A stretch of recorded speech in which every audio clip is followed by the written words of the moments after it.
தானே மருத்துவனாக இருந்து மருந்தளித்து காக்கும் மகான் பாபா. மாயம் நீக்கிய அந்த மாயாவி பக்தர்கள் வலையில் சிக்கி அந்த அன்பு பிணைப்பில் கட்டுப்பட்டு பக்தர்களுக்கு உதவிய பல நிகழ்ச்சிகள் உண்டு. தன்னை சரணடைந்த அடியவர்களின் உள்ள நலனை மட்டுமின்றி உடல் நலனையும் காக்கும் மாயாவி பாபா. எலும்புருக்கி நோய் குணமானது. பீமாஜி பட்டேல் என்பவருக்கு மார்பு சளி கட்டி சில நாட்களில் எலும்புருக்கி நோயாகி தீராத வியாதி என முடிவு கட்டிவிட்டனர்.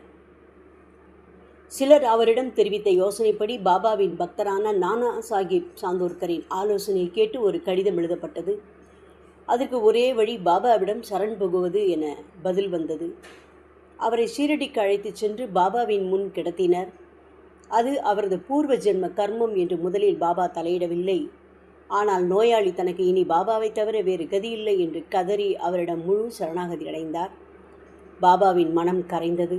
இந்த பக்கீர் கருணை உடையவர், நோயை தீர்த்து விடுவார் என்று கூறினார். 5 நிமிடங்களுக்கு ஒருமுறை இரத்த வாந்தி செய்து வந்த அந்த நோயாளி பாபாவின் முன்னிலையில் வாந்தியே எடுக்கவில்லை.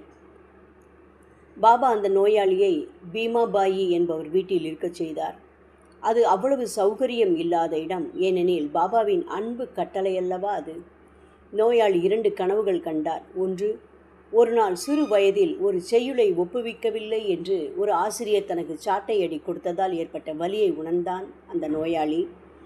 2வது கனவு, யாரோ ஒருவர் ஒரு குழவிக்கல்லை தன் மார்பின் மீது வைத்து உருட்டி உருட்டி தாங்க முடியாத வேதனைக்குள்ளாக்கியது. இவ்வாறு கனவில் பெரும் துயர் அனுபவித்த அந்த நோயாளி நோய் குணமாகி வீடு சென்றார்.